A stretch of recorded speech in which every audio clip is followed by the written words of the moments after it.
El Señor esté con todos ustedes. Lectura del Santo Evangelio según San Lucas. En aquel tiempo Jesús dijo a los fariseos: había un hombre rico que se vestía de púrpura y telas finas y banqueteaba espléndidamente cada día. Y un mendigo llamado Lázaro yacía a la entrada de su casa, cubierto de llagas y ansiando llenarse con las sobras que caían de la mesa del rico. Y hasta los perros se acercaban a lamerle las llagas. Sucedió pues que murió el mendigo y los ángeles lo llevaron al seno de Abraham. Murió también el rico y lo enterraron. Estaba éste en un lugar de castigo, en medio de tormentos, cuando levantó los ojos y vio a lo lejos a Abraham y a Lázaro junto a él. Entonces gritó: Padre Abraham, ten piedad de mí. Manda a Lázaro que moje en agua la punta de su dedo y me refresque la lengua, porque me torturan estas llamas. Pero Abraham le contestó: Hijo, recuerda que en tu vida recibiste bienes y Lázaro, en cambio, males. Por eso él goza ahora de consuelo, mientras que tú sufres tormentos. Además, entre ustedes y nosotros se abre un abismo inmenso que nadie puede cruzar, ni hacia allá ni hacia acá. El rico insistió: Te ruego entonces, padre Abraham, que mandes a Lázaro a mi casa, pues me quedan allá 5 hermanos, para que les advierta y no acaben también ellos en este lugar de tormentos. Abraham le dijo: Tienen a Moisés y a los profetas, que los escuchen. Pero el rico replicó: No, padre Abraham, si un muerto va a decírselo, entonces sí se arrepentirán. Abraham repuso: Si no escuchan a Moisés y a los profetas, no harán caso, ni aunque resucite un muerto. Palabra del Señor.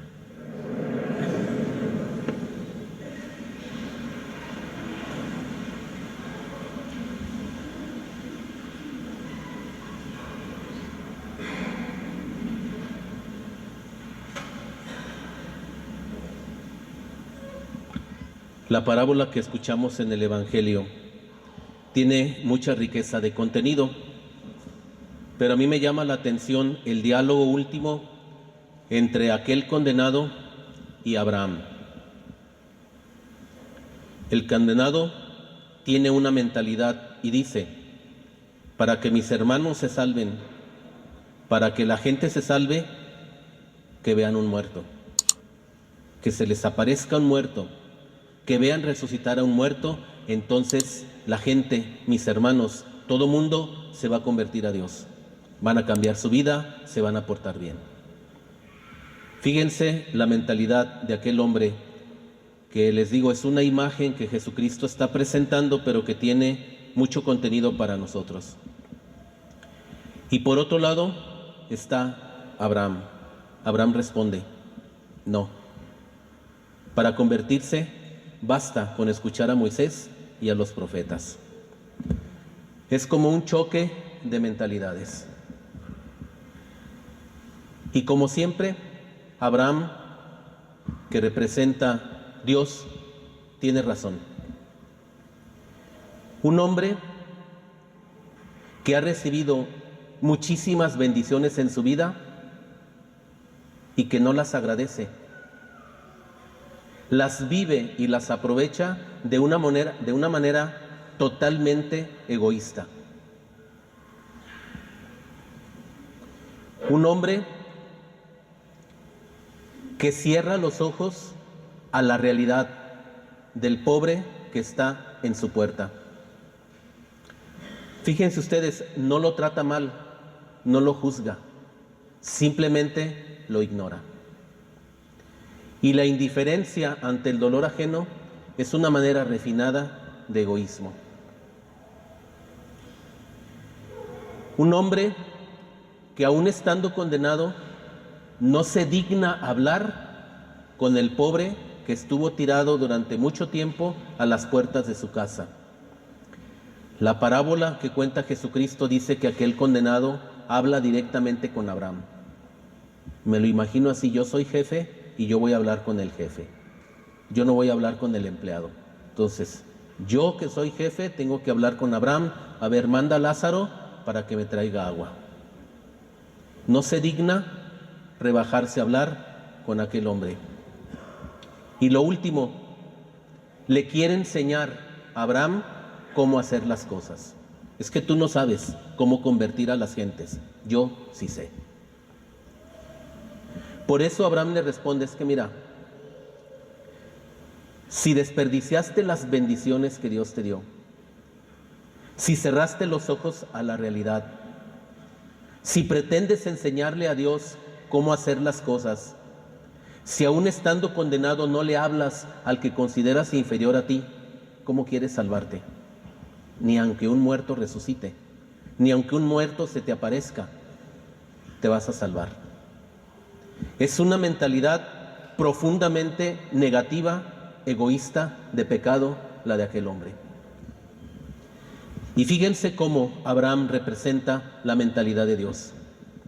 La conversión llega por Moisés, es decir, por los mandamientos, por la palabra de Dios, por el cumplimiento de la voluntad de Dios. La salvación no va a llegar a través de milagros llamativos. Los milagros pueden darse como un acompañar el proceso de crecimiento y de maduración de la fe de algunas personas. Pero el centro de la conversión no es el milagro. El centro de la conversión es la escucha atenta de la palabra de Dios. Y dice ahí Abraham, que representa la mentalidad de Dios, la conversión llega cuando escuchas a los profetas. Los profetas son los que hablan y sobre todo los que viven la palabra de Dios. Esa gente buena que Dios te va poniendo a lo largo de tu vida y que te habla con sus palabras y sobre todo te habla con su comportamiento de lo que es justo, de lo que es bueno, de lo que es correcto.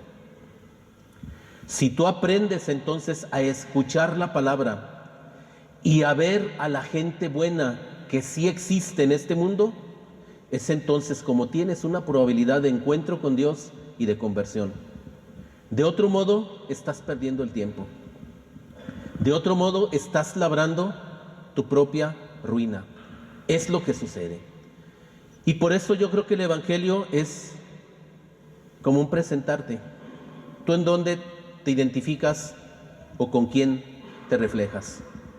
¿Dónde estamos? Podemos decir nosotros, es que nosotros queremos estar cerca de Dios, es que nosotros escuchamos la palabra de Dios, es que nosotros estamos tratando de seguir los buenos ejemplos de mucha gente que Dios ha puesto en nuestro camino. Qué bueno. Pero una característica del mal o del condenado, ese personaje que aparece en la parábola, es la negación de la realidad. El hombre vive egoístamente, dice ahí, banqueteando. Niega la realidad del que está ahí tirado. No la ve. Y yo creo que a veces las personas podemos tener la tentación de negar la realidad. La realidad incómoda y cuestionante que está cerca de nosotros, por ejemplo, en la familia.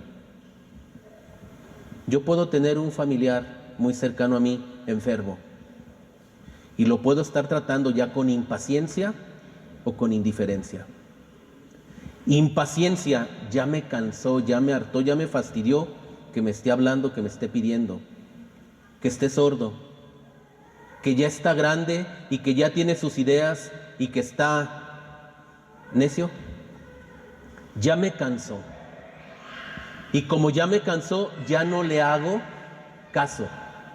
Lo trato con indiferencia. Ah, caray, a ver.